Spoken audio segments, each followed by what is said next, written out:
அனைவருக்கும் வணக்கம். இது உங்கள் சாது மீடியா. நான் உங்கள் சந்தோஷம். லட்சம் கோடிக்கு மேலே சுருட்டின வேலு இடமிருந்து 40 லட்சம் ரூபாய் மட்டும் கைப்பற்றப்பட்டுள்ளது என்கிற செய்தி வந்திருக்கிறது. அவரிடம் இயல்பாக ஊழல் பணத்தை தவிர வேறு எந்த சொத்தும் இல்லை. அவரிடம் இருக்கிற அத்தனை சொத்துகளும் பள்ளி, கல்லூரி, நிர்வாகம் அத்தனையுமே ஊழல் சொத்துக்கள் தான். ஒரு ஆயில் இன்ஜின் மெக்கானிக்காக இருந்தவன், ஒரு பஸ் கண்டக்டராக இருந்தவன் எப்படி இத்தனை லட்சம் கோடி சொத்தை குவிக்க முடியும்?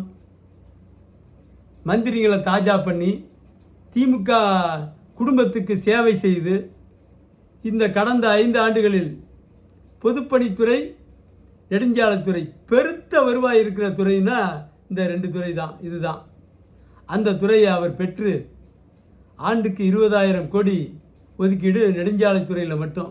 பொதுப்பணித்துறை தனியாக இருக்குது. 20,000 கோடி ஒதுக்கீடுனா 10,000 கோடி வேலையே செய்யாமல் பில் எடுத்துருவார், ரோடு போடாமல். 10,000 கோடிக்கு மிக அதிகபட்சமாக செஞ்சாலும் ஒரு 1,500 கோடி தான் ஆகும். அப்படி இப்படின்னு செலவு தாராளமாக வச்சா கூட 2,500 கோடியை தாண்டாது. ஆக 17,500 கோடி நெடுஞ்சாலைத்துறையில் மட்டும் ஏவா வேலு சுருட்டியிருக்காரு. இதுக்கு முன்னாடி இருந்த மந்திரிகளும் தொடர்ந்து, எனக்கு இது 35 வருஷமாக நெடுஞ்சாலைத்துறை பற்றி எனக்கு நல்லா தெரியும். ரோடு போடுறதுங்கிறதே ஒரு வேட்டைக்காடு மாதிரி தான். பெருத்த காசு கிடைக்கிற ஒரு பகுதினா இந்த ரோடு போடுற பகுதி தான். ஏவா வேலு கடந்த 5 வருஷத்தில் மட்டும் 1,00,000 கோடிக்கு மேலே சுருட்டியிருக்காரு. 1,00,000 கோடியை. இதில் தலைமை குடும்பத்துக்கு வாரி வழங்கினது போக மிச்ச பணத்தை உலக நாடுகளில் எங்கெங்கெல்லாம் பதுக்கியிருக்கான்னு கண்டுபிடிக்கிறதுக்கு மத்திய அரசோ மாநில அரசோ சரியான திட்டம் வச்சிருக்கா மாதிரி தெரியலை. ஏற்கனவே போபர்ஸ் ஊழல் அப்படி தான். 64 கோடி ஊழல், 64 கோடி ரூபா ஊழல். அதை கண்டுபிடிக்கிறதுக்காக 1000 கோடி வரைக்கும் செலவு பண்ணியும் கண்டுபிடிக்க முடியல. காரணம், திருடனை விசாரிச்சாலும் எப்படி கண்டுபிடிப்பான்? திருடினது காங்கிரஸ், சோனியா. அவள் தலைமையில் இருக்கிற காங்கிரஸ் திரும்ப அதை விசாரிக்குது. எப்படி விசாரிச்சிருவான்? 1000 கோடி செலவு கணக்கு காட்டி கடைசியில் இழுத்து முடித்தான். இத்தனைக்கும் அடித்தது அந்த பாதுகாப்புக்கு ஆயுதம் வாங்கினதில் மட்டுமே 64 கோடினா, மற்ற துறைகள் அடித்தது எத்தனை 1000 கோடி? அது அன்றைய மதிப்பில் 1 கோடி என்பது பம்பர் லாட்டரியில் மட்டும்தான் பார்க்க முடியும். இன்றைக்கி கணக்குக்கு பார்த்தா பல லட்சம் கோடி தேரும். உலக நாடுகள் முழுக்க சுருட்டி வச்சுருக்கா அந்த கும்பல், சோனியா கும்பல். அதே மாதிரி இந்த ஏவா வேலு தமிழ்நாட்டில் ஒரு 4-5 மந்திரி சில லட்சம் கோடி அடிச்சிருக்கான். அரசியல்வாதிகள் பழச்சாறு வித்தவன் 10,000 கோடி சேர்த்துருக்கான் தமிழ்நாட்டில். சென்னையில் பாலிடெக்னிக் படித்தவன் சில லட்சம் கோடி சேர்த்துருக்கான். இதெல்லாம் இந்த அரசியலில் தான். இந்த ஏவா வேலு லாட்டை அடித்து தூக்குனது முழுக்க கடந்த 5 வருஷமாக அடித்த பணத்தை எங்கே சுருட்டியிருக்கான்னு தெரில.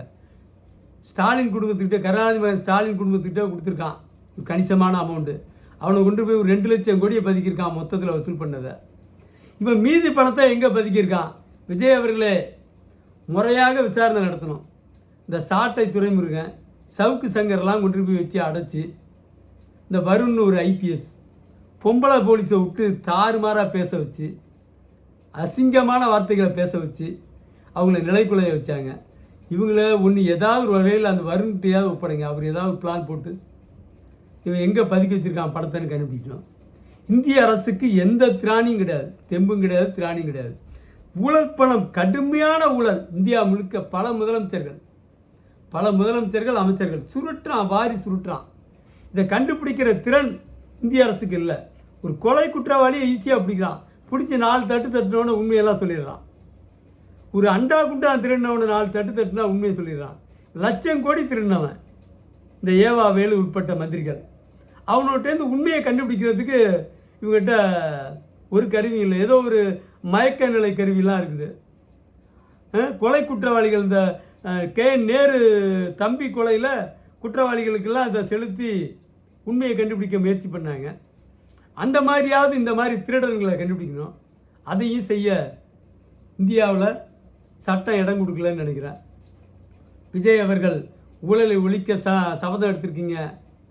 பெருத்த ஊழல் பெருவழி வேலுவை தான் முதல்ல கை வச்சிருக்கீங்க. ஏவா வேலுவை எப்படியாவது உண்மையை கண்டுபிடிக்க சரியான ஆட்களிடம் ஒப்படைச்சு முறையான மயக்க மருந்து செலுத்தியாவது அவர்களிடமிருந்து உண்மையை கண்டுபிடித்து இவர்களெல்லாம் எங்கே பதுக்கிறான் பணத்தை என்பதை கண்டுபிடித்து நாட்டில் ஒப்படைத்து இந்த நாட்டையும் மக்களையும் பாதுகாக்க வேண்டும். இந்த ஊழல் பெருவழியான ஏவா வேலுவுக்கு வெறுமனே வழக்கு நடத்துவதால் எந்த பயனும் இல்லை. ஏற்கனவே ஜெயலலிதா இந்த நாட்டையே சூறையாடியவர்.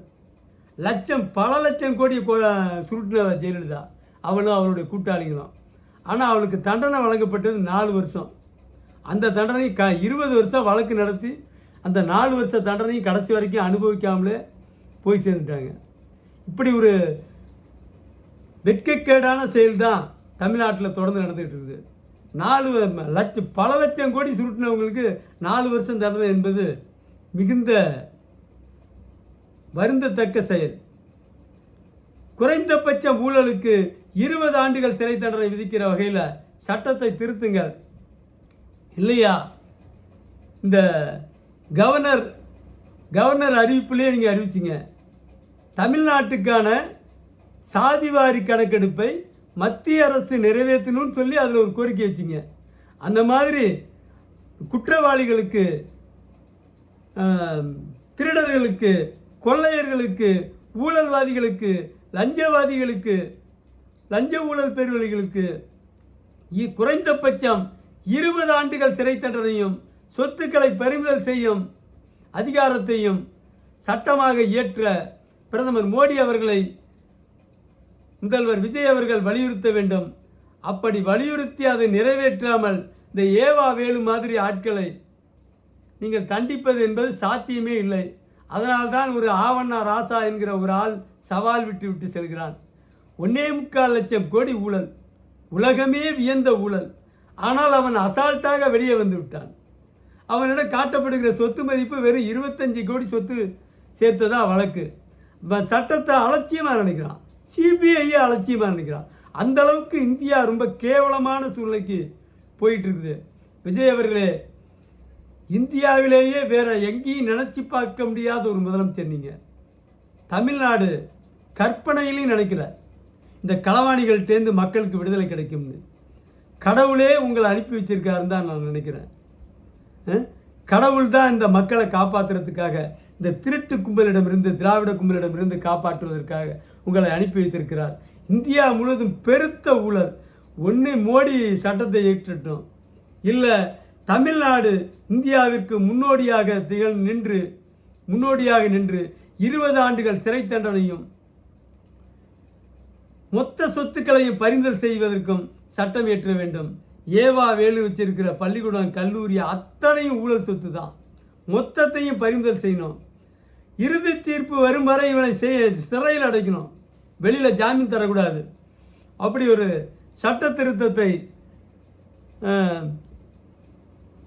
முதல்வர் விஜய் அவர்கள் சட்ட திருத்தத்தை கொண்டு வந்திட வேண்டும் என்று கேட்டு முடிக்கிறேன்.